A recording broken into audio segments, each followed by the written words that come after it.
Halo semuanya, perkenalkan nama saya Ceriasa Putrikasih Oktavianto dengan NIM A15-2022-02266.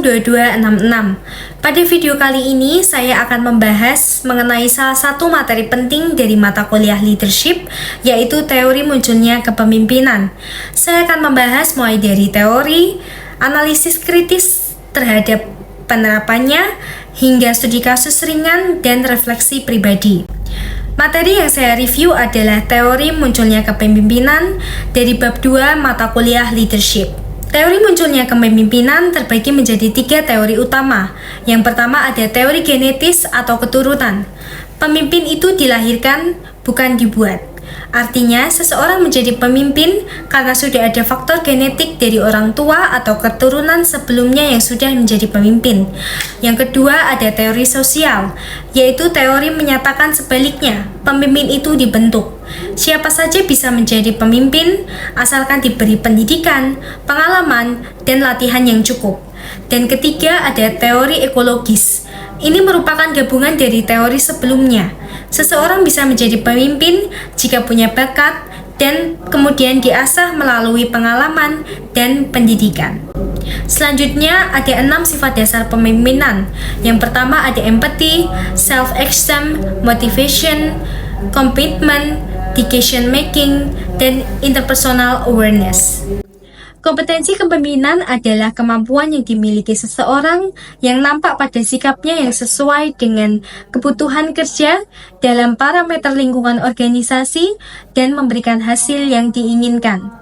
Menurut Clauses dan Posner, ada 5 praktek mendasar pemimpin yang memiliki kualitas kepemimpinan unggul, seperti pemimpin yang menantang proses, memberikan inspirasi wawasan bersama, memungkinkan orang lain dapat bertindak dan berpartisipasi, mampu menjadi penunjuk jalan, dan memotivasi bawahan. Menurut Berwies menyatakan bahwa beberapa kriteria kualitas kepemimpinan manajer yang baik antara lain memiliki komitmen organisasional yang kuat, visionary, disiplin diri yang tinggi, tidak melakukan kesalahan yang sama, antusias, berwawasan luas, kemampuan komunikasi yang tinggi, manajemen waktu, mampu menangani setiap tekanan, mampu sebagai pendidik atau guru untuk bawahannya, empati, berpikir positif, memiliki dasar spiritual yang kuat, dan selalu siap melayani.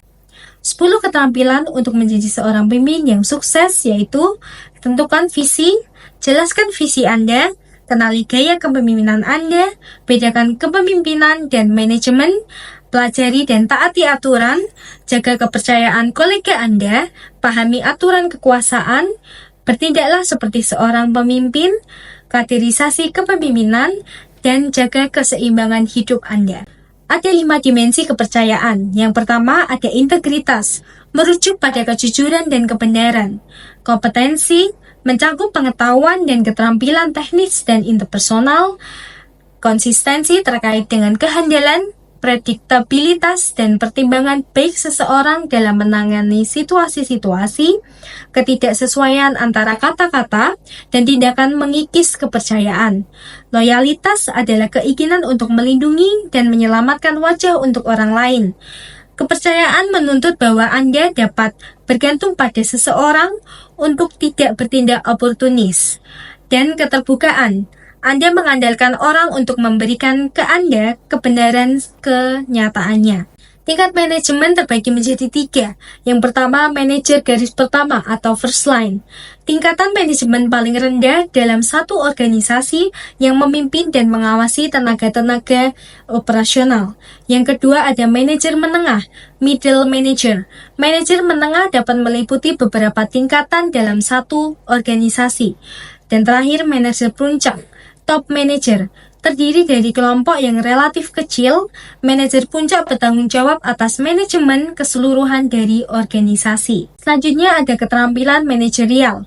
Menurut Robert pada tahun 1970-an, mengemukakan bahwa tiap manajer membutuhkan keterampilan dasar, seperti keterampilan konseptual, keterampilan berhubungan dengan orang lain, keterampilan teknis, keterampilan manajemen waktu, dan keterampilan membuat keputusan.